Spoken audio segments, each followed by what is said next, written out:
Hello everyone! For today's secondary weapon rankings, we won't be ranking them across categories, but within their own categories only. Let's start with the shortest one, the launcher category. It includes 4 launchers, and the worst one is the D13 sector. It basically shoots discs that can bounce and get kills with a direct hit. It's impossible to use effectively in a realistic way, and if you grinded for the Damascus camo, you had to get gold on this one, and you know how awful it is to even get a simple kill with it. Just don't use it. In third place, we have the SMRS. It can't destroy score streaks very well, and while it's fine for getting kills, that's not necessarily what you want to do with the launcher. We only want 3 things: destroy score streaks quickly, kill people, and blow up everything we can. And for the first 2, it's not even the best. It's not awful, but a Thumper will be way better at killing people, and we'll see why. And the FHJ is better for blowing everything up, score streaks, and vehicles. In second place, we have the Thumper, which is basically 2 contact grenades as a secondary. Since its projectile doesn't go straight and has a classic projectile trajectory, we can shoot above a wall and it'll fall behind it, which can be quite useful for lineups, for example. In addition, it's great for blowing up vehicles, and even though the projectile's skill radius isn't exceptional, the radius within which it deals damage is quite large. So, if you fire inside a hardpoint, you most likely hit someone, and then you can finish the enemy off with your main weapon. And in first place, we have the FHJ, the best for blowing up vehicles and score streaks. Getting kills with it without blowing up something is quite complicated though, since you pretty much need a direct hit like the Thumper, and unlike the Thumper, the damage radius is pretty small. Overall, I just wouldn't advise you to try and get kills with it. Now for the melee category, I'm not gonna go in detail about every stat for every single one of them, but basically, we can use them for 2 things: getting kills and knife switching with a sniper or just for running in general. But we'll consider them for a sniper specifically, since for running in general, nothing really matters as all melees have the exact same sprint speed at 7.26 meters per second. So in 21st place, we have the Axe. Awful race time at 1.2 seconds, awful drop time at 0.5 seconds, not a great swings per minute, decent hit registration delay. It just has good range, but nothing apart from that. In 20th place, we have the baseball bat, pretty much the same with just slightly better stats overall, except for the hit registration delay, which is about twice as long. In 19th place, we have the machete. It's really good for knife switching with a sniper, thanks to really good race and drop times, but it's awful at getting kills, so it ends up here. In 18th place, we have the shovel. Same principle as the machete. It's fine for knife switching, but it's awful at getting kills due to a 0.5 second hit registration delay, which is the longest we have on melee weapons.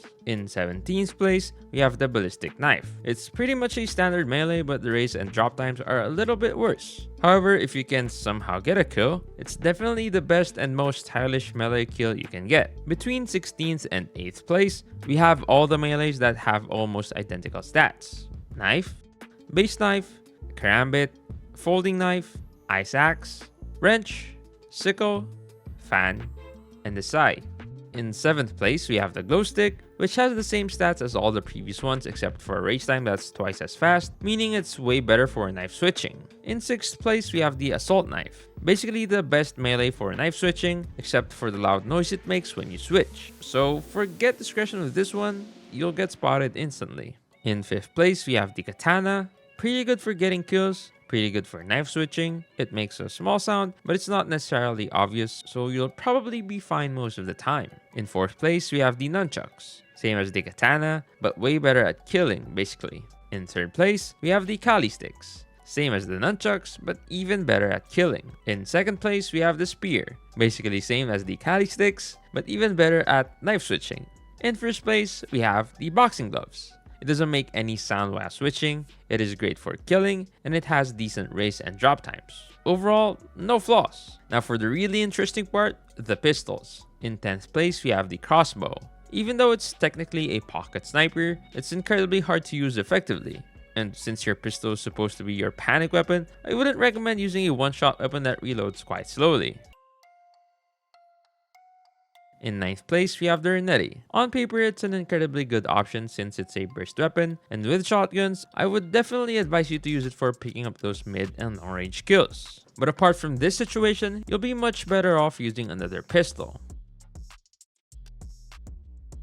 In 8th place, we have the nail gun. It's a slow fire rate 3-tap pistol, which isn't awful technically speaking, but there are just better options in general. In 7th place, we have the MW11. Basically a nail gun, but a little bit better. I still wouldn't recommend using it, as we have better options coming up. In 6th place, we have the 50GS, a 2-shot kill pistol with a 1-shot headshot potential. Definitely a great pistol that you can pair with a shotgun to take those long-range gunfights. It's also a great panic weapon with pretty much everything. Why? Because it has insanely good aim assist, making it pretty easy to finish kills with it. In 5th place, we have the J358. Technically a slightly better 50GS damage-wise, but it has only 6 bullets unlike the Deagle's 10 or 12 bullets, and you can't equip a suppressor on it, which is kind of annoying when using it as a complement to a shotgun. In 4th place, we have the Dobra.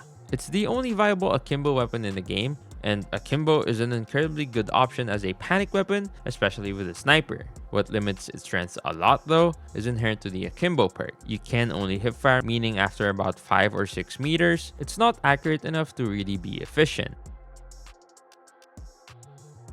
In 3rd place, we have the LCAR-9. It's a pretty solid option as a panic weapon, as it has really good hipfire accuracy, decent damage, and a fire rate offering either a 4-shot kill at close range or a 5-shot kill beyond that. The mobility is also great, making it a decent option if you're using a sniper and you need to run with it. Overall, a great option. In 2nd place, we have the Shorty. I don't think I really need to explain anything regarding this weapon. Having a pocket shotgun is incredibly strong in every scenario, except if you're already using a shotgun. Basically, if someone is 1 HP, it's easy to finish the kill because you're dealing a lot of damage per shot. And if you need to peek someone around a corner, it's also a great option because you'll either get a 1-shot or a 2-shot kill. Overall, it's a bit hard to use effectively, not like a crossbow at all, obviously, but it's definitely worth the training.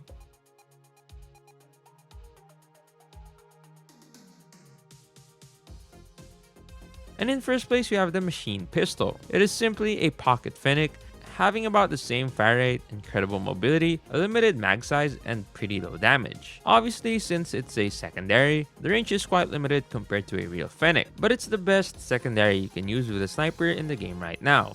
With an AR or an SMG, it's also one of the most viable options, so unless you prefer using a melee or a launcher, that's the go-to secondary right here.